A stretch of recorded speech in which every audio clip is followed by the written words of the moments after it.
Hi, welcome back to the 164 show. My name is Peter, and if you are new here, I'm your host, and we cover everything to do with 1/64 ratio die-cast toy cars.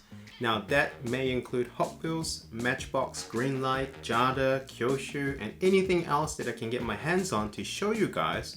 But I'm happy to take some recommendations, and if we do get enough recommendations, I'll get my hands on it, I'll review it, unbox it, and tell you to recommend it, go buy it, or not.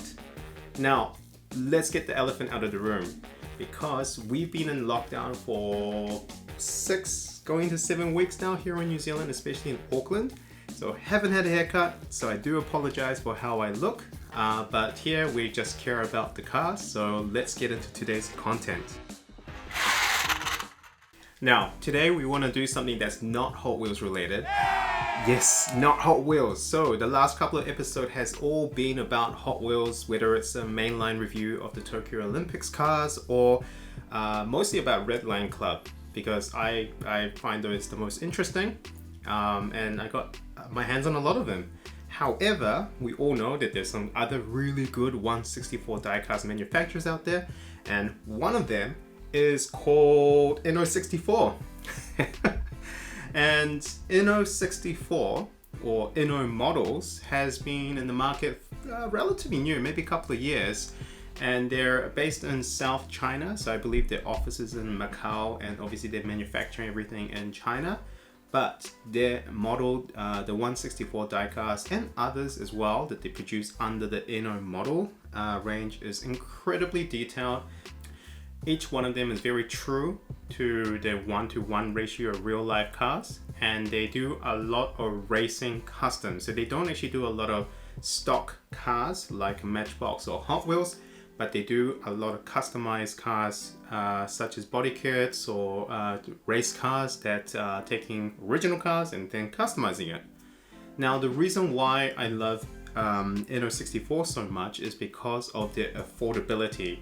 I do have one to show you today, obviously, and the reason why, going back to the affordability, is that it only costs about 30 to 40 NZD, which even makes it cheaper in US, so it's about 20 to 25 US dollars, and I think that's a very good affordable price for a very high detailed collectible 1/64 diecast. And the one I have here today is a very special one. It's a limited edition model based off a car that's off from a game. So if you're familiar with Need for Speed, obviously we all are, and the last game that they released, Need for Speed Heat, they're taking one of the Nissan Silvias and they customize it with Aero and Rocket Bunny body kits, and then they produce this. So hopefully we get that right way around, and if that is in focus. So that is the Rocket Bunny Nissan Silvia S14 with the Need for Speed Heat decals on the side, and I wanted to open it and show you guys what it's all about and why I think INNO64 is really going to disrupt the 1/64 diecast market. Let's get into it. Now, the actual box itself is actually very premium. It feels solid, and when it arrived like that, it just felt quite heavy, and it reminded me a lot about like the Lamborghini Countach Redline Club cars that we got for Hot Wheels review a couple of episodes back, and that experience goes to the unboxing.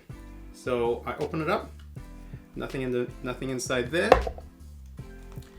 and you can see the car through the box without bringing it out, so you can actually display it like this. I think that's quite creative. Take it out. They spent a lot of effort into producing a high quality display. So you can see behind the car there's a garage, the garage doors, the roller doors, and that's all cardboard behind the acrylic display case. I believe Tofu Garage is the decal on that side of the roller door, and on the car is a customization company, possibly based in the US. And I got my fingerprints all over this. There's a problem with the acrylic display, it's very hard to keep these clean. But, you know, can't really think of anywhere else to how to display these. So I just wanted to show you guys an overview of the Need for Speed Heat Nissan Silvia S14 Rocket Bunny customized car. First impressions of this is that I didn't have this car when I played Need for Speed Heat, but it's incredibly true to the Nissan Silvia. And internal as well, you still get the roll cage. But there's no color inside. But you know, a lot of 90s JDM cars had no color inside. So this probably may be how it came in the real life cars. Obviously all the decals are correct. No, nothing too off. Very highly detailed printing. Cool, let's get it out of this display and have a proper look. Alright, so I've taken it out of the base and it was just involved taking off one screw. But oh, we got a problem. And the problem with these cars, so as you can tell, I took it out of its little base over there, and the wheels don't roll. Now, I don't know if it was just as unique to this car, but the front wheels don't budge, and the rear wheels, they budge. They move, but it's not smooth at all. So, these are not to play with, which is a bummer. But hey, anyway, very good high detailed 164 diecast manufacturer. I will still recommend it if you can get it at a good price. If it goes above 40 to 50 New Zealand dollars or the US equivalent, then you kind of hesitate and say, okay, well, yeah, this doesn't roll. You know, they didn't put a lot of effort or quality or into it. S14. Not S13. So I didn't make that mistake. My apologies. It's an S14, not an S13 Silvia. But yeah. Well, I hope you guys enjoyed that very quick look into the very first INNO64 diecast review.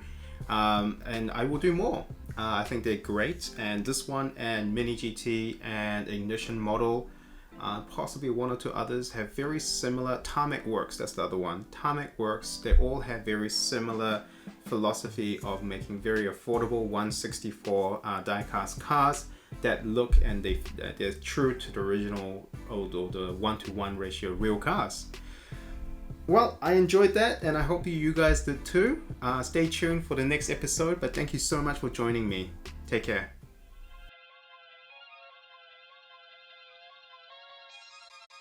Everywhere I go, the people really want to know who I is and who I be. They stop and stare when they see me. If I said it once, no need to repeat. Run up on me, watch you fall to your knees. Tip my hat when it's time for the kill. Ain't no beast when you're really real. I am the boss, I am the dawn. I am the one they call Lucky Charm. Got my own shit, I don't need your farm. Life was so hard, it made me weak. Built to last, this girl ain't weak. Sturdy and still when I plant my feet. Got it out the mud, now it's racks in my sleep. Look to God, he supplies my needs. Endless faith is what brought me next level prosperity. Silent power moves is what I'm giving. They love to hate the world they can't live in. Always present for the high road. Always present for the high roads. Go swim within the deep lows. Low.